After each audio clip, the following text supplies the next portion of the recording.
बीडमधल्या संतोष देशमुख यांच्या हत्या प्रकरणात देशमुख कुटुंबाला चहूबाजूंनी पाठिंबा मिळतोय।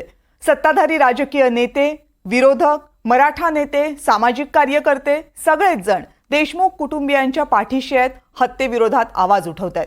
या प्रकरणामध्ये धनंजय मुंडेंच्या राजीनाम्याची मागणी होतीये आणि हे सगळं सुरू असताना संतोष देशमुखांच्या कुटुंबियांनी आज एक धक्कादायक पाऊल उचललं।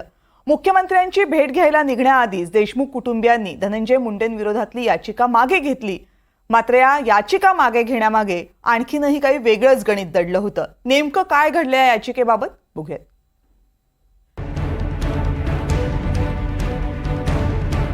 संतोष देशमुख यांच्या हत्येला महिना होत आलाय, पण या प्रकरणात रोज काहीतरी नवं घडण्याचा सिलसिला अजूनही थांबत नाहीये। संतोष देशमुख यांची हत्या झाल्यानंतर वाल्मिक कराडचं नाव पुढे आलं आणि वाल्मिक कराडचं नाव पुढे आल्यामुळे धनंजय मुंडेंच्या राजीनाम्याची मागणी पुढे यायला लागली। संतोष देशमुख यांच्या भावानं त्यानंतर लगेचच हायकोर्टात एक याचिका दाखल केली आणि या याचिकेतून धनंजय मुंडे यांनी तपास पूर्ण होईपर्यंत पदाचा राजीनामा द्यावा अशी मागणी केली गेली। या प्रकरणातील एक आरोपी अजूनही फरार असताना संतोष देशमुख यांच्या भावानं अचानकपणे आज ही याचिका मागे घेतली। पण प्रश्न असा आहे, का? धनंजय मुंडे आणि वाल्मिक कराड यांचे घनिष्ठ संबंध आहेत। अपहरण आणि हत्येच्या तपासात राजकीय हस्तक्षेप नसावा, दबाव टाळण्यासाठी धनंजय मुंडेंचं मंत्रिपद काढून घ्यावं, तपास सुरू असेपर्यंत मुंडेंना मंत्रिपदापासून दूर ठेवावं, वाल्मिक कराडला या प्रकरणी लवकर अटक व्हावी, वाल्मिक कराडवर मकोका अंतर्गत कारवाई व्हावी। पण या याचिकेवर कोणतीही सुनावणी होण्या अगोदरच अचानकपणे देशमुखांनी याचिका मागे घेतली। याचिका मागे घेताना त्यांनी म्हटलं की पोलीस यंत्रणेला तपासासाठी वेळ मिळावा, पोलिसांच्या तपासामध्ये कोणताही हस्तक्षेप नसावा, पोलिसांचा तपास सध्या योग्य रीतीने सुरू आहे आणि गरज पडली तर पुन्हा याचिका दाखल करू। पण खरा धक्का तर पुढेच होता। ही याचिका मागे घेतल्याची बातमी आल्यानंतर काहीच मिनिटात धनंजय देशमुख यांनी ही याचिका आपण केलीच नव्हती असा खुलासा केला। वकिलांनी आपल्याला फसवून याचिका दाखल केली असा दावा देशमुखांनी केला आणि पुरावा म्हणून वकील आणि त्यांच्यातल्या संभाषणाचा व्हिडिओज दिला। हॅलो वकील साहेब। धनंजय, हा बोला।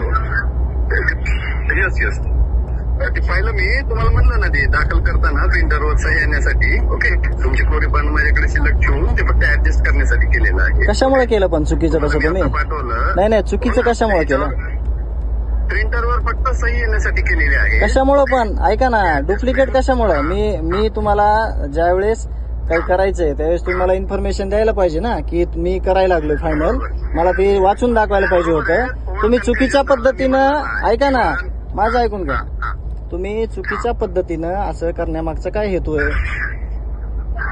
आता मी कुणाला, ऐका ना, आता माझी गोष्ट ऐका, तुम्ही मला बोलू द्या, तुम्ही नका बोलू। तुम्ही तुमचं काम केलंय, तुम्ही त्याच्यात डुप्लिकेट सह्या करून तुम्हाला मेन्शन केलं मी आता की तुम्ही डुप्लिकेट सह्या केल्या। तुम्ही म्हणले कुठं केल्या?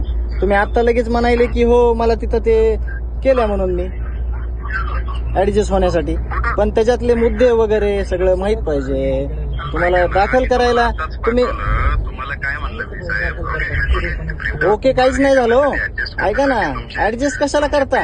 माझ्याकडे सगळे तसेच आहे, माझ्याबद्दल तुम्हाला म्हणलं मी आताच तुम्हाला केस पण, आणि याची ऐका ना, दाखल करताना तुम्ही मान्य करून उपयोग नाही ना। माझं म्हणणं आहे का, तुम्ही याचिका दाखल करताना तुमचं काम होतं का नाही, ह्याच्यामध्ये काय काय मुद्दे आहेत, काय घेतले, मग तुम्ही एवढं तुम्ही ऐका ना, त्याला नंबर पण पडला नव्हता, हा ना, पण घेतलं नाही त्याच्यात। आणि कसं काय करायचंय त्या गोष्टीचं? आता ते मी प्रश्नाची उत्तर देऊ ना? हा नाही तुम्ही काय करा, तपास यंत्रणाला अडथळा नेऊन विड्रॉ केलं म्हणायचं, एवढंच तुम्ही हे करा, बाकी काहीच नाही तुम्हाला। ओके, एवढंच तुम्ही हे करा। माझ्या छोट्या भावाकडून दाखलच अहो, पण ते उत्तर देण्या सॉरी म्हणून उपयोग नाही, उत्तर देण्यापेक्षा तुम्ही दाखलच करायचं नाही ते। मान्य आहे ना, मी काय म्हणलं, इव्हन विड्रॉ केली माझ्याकडून, तुम्हाला म्हणलं ना बाबा चूक झाली होती, ओके, तुम्हाला त्यावेळेस पण बोललो मी, विश्वासात घ्यायला पाहिजे होतं, ओके, थोडं व्हॅकेशन बेंच असल्यामुळे आम्ही फास्ट मूव्ह केलं, ओके, एवढंच तुम्ही हे करा, बाकी माझी चूक म्हणून पडून मला माफ करा, एवढंच मी सांगतो, ओके। संबंधित वकिलांनी आपल्याला फसवून आपल्या सह्या घेतल्याचा दावाही देशमुख कुटुंबियांनी केलाय। आम्ही त्यांना सांगितलं की बाबा आम्हाला विचारल्याशिवाय काही करू नका, हे आम्ही त्यांना अगोदर पण सांगितलं होतं, परंतु त्यांनी ती याचिका दाखल केली. ही गोष्ट आम्हाला मीडियामधून कळाली. आम्ही- कशासाठी त्यांनी याचिका दाखल केली, काय हेतू आहे त्यांचा काय हेतू होता हे आम्हाला कळालं नाही. परंतु ज्यावेळेस आम्ही सीआयडीच्या ऑफिसला गेलो त्यावेळेस आम्हाला मीडियामधून कळालं की याचिका दाखल झाली म्हणून.